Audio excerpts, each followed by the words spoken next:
आइए मित्रों, जानेंगे गीता के दूसरे अध्याय के 22वें श्लोक से कि क्या जन्म के बाद मृत्यु निश्चित है और मृत्यु के बाद क्या जन्म निश्चित है।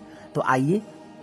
देहिनोऽस्मिन् यथा देहे कौमारं यौवनं जरा तथा देहांतर प्राप्ति धीरस्तत्र न मुहाति। अर्थात जिस प्रकार शरीरधारी आत्मा इस वर्तमान शरीर में बाल्य अवस्था से तरुण अवस्था में और फिर वृद्ध अवस्था में निरंतर अग्रसर होता रहता है, उसी प्रकार मृत्यु होने पर आत्मा दूसरे शरीर में चला जाता है।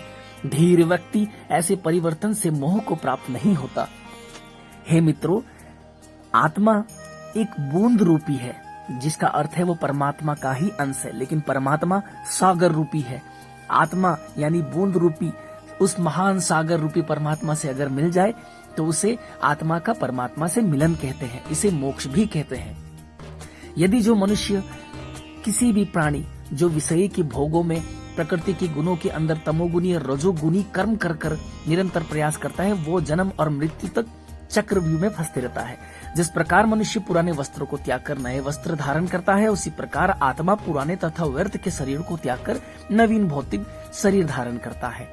तो दोस्तों, आपने जाना कि ये जीवन जो है चक्रव्यूह चलता रहता है। जैसे देखिए, एक छोटा बच्चा जन्म लेता है, फिर बड़ा होता है, फिर धीरे धीरे बड़ा होता है, खेलता कूदता है, फिर उसका ऐसा जिम्मेदारी आता है कि विवाह होता है, धीरे धीरे बाल बच्चे बड़े होते हैं, फिर बूढ़ा हो जाता है, बूढ़ा होने के बाद फिर मृत्यु होता है, फिर जन्म होता है। तो इस चक्रव्यूह से छूटने के लिए भगवान निरंतर बार बार अवतार लेकर यह कहते हैं कि सर्वोपरि भगवान सच्चिदानंद पर ब्रह्म भगवान श्री कृष्ण है, उनकी भक्ति करने से ही मोक्ष मिलेगा, अन्यथा कोई रास्ता नहीं कोई दूसरा मार्ग है। एक सच्चे भगवान ही है जो अपने हैं, इस संसार में कोई अपना नहीं। ये सत्य है, कड़ा है, किंतु ये परम सत्य है। इसे ही आप पहचाने और इसे ही आप जाने, और जन्म और मृत्यु के चक्रव्यूह से बचने के लिए भगवान की शरण पे जाए। भगवान क्योंकि बार बार कहते हैं कि मेरी शरण में आओ, तुम्हें दिव्य धाम को प्राप्त होगा, यानी कि वहां पर जो पहुंच जाता है उसके बाद उसे दिव्य शरीर प्राप्त होता है।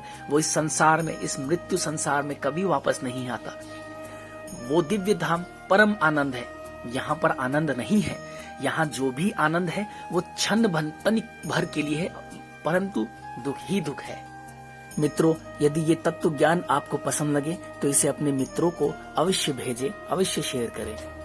तब तक के लिए मैं आपसे अलविदा कहता हूँ। धन्यवाद।